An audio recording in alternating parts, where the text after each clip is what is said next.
A.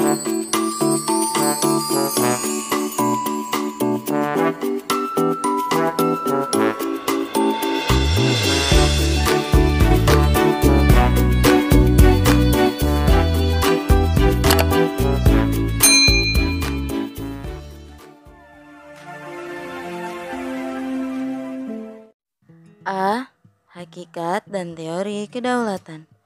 1. Pengertian kedaulatan. Simak baik-baik ya pengertiannya.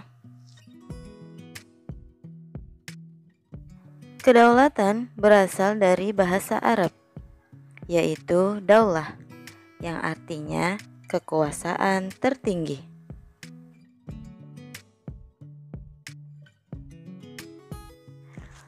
Pengertian kedaulatan itu sendiri adalah kekuasaan yang tertinggi untuk membuat undang-undang dan melaksanakannya dengan semua cara yang tersedia.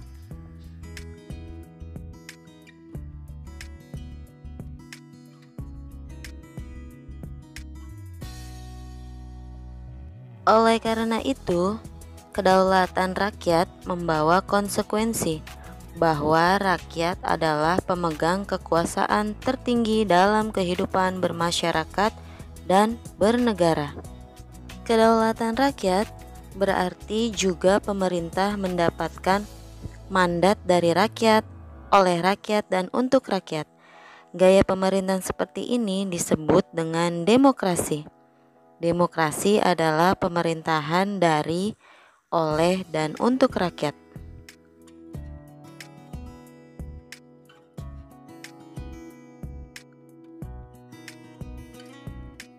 Kedaulatan atau kekuasaan tertinggi suatu negara terdiri atas dua bentuk.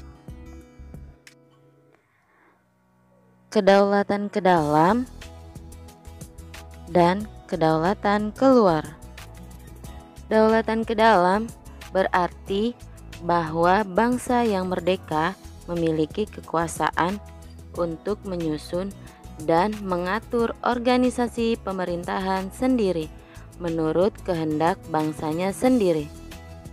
Sedangkan kedaulatan keluar berarti mempunyai kekuasaan untuk berhubungan dan bekerja sama dengan bangsa lain tanpa terikat oleh kekuasaan lain.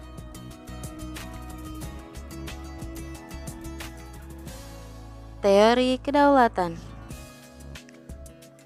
Adapun teori-teori kedaulatan tersebut diantaranya sebagai berikut.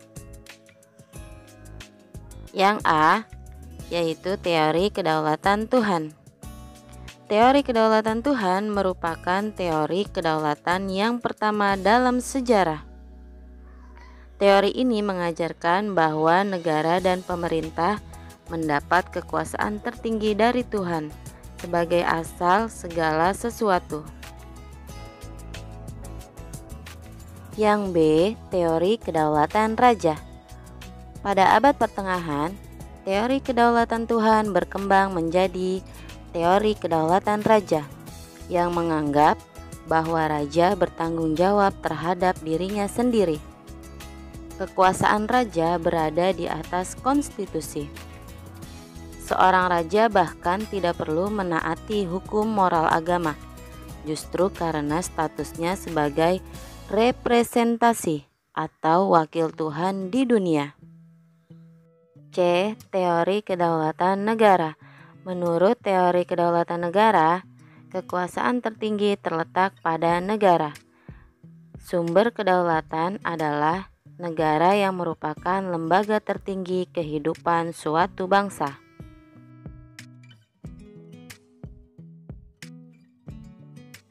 D. Teori kedaulatan hukum.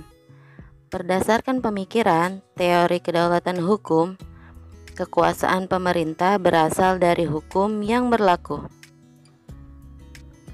Hukumlah, baik tertulis maupun tidak tertulis, yang membimbing kekuasaan pemerintah.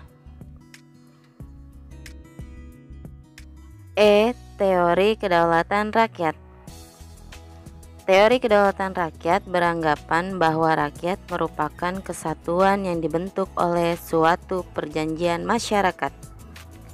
Kemudian sebagai pemegang kekuasaan tertinggi, rakyat memberikan sebagian kekuasaannya kepada penguasa yang dipilih oleh rakyat, dan penguasa tersebut harus melindungi hak-hak rakyat.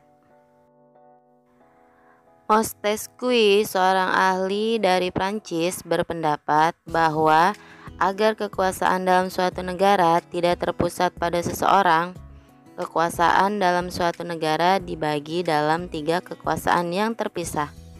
Pemegang kekuasaan yang satu tidak mempengaruhi dan tidak ikut campur tangan terhadap kekuasaan lainnya.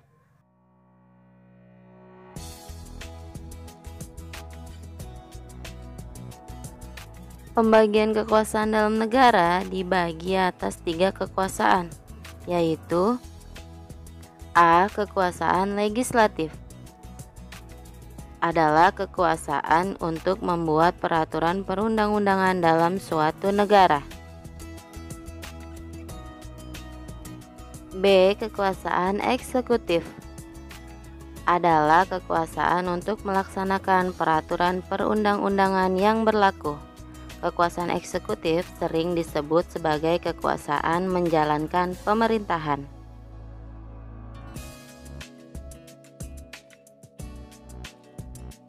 C. Kekuasaan yudikatif, yaitu kekuasaan untuk menegakkan peraturan perundang-undangan yang berlaku apabila terjadi pelanggaran.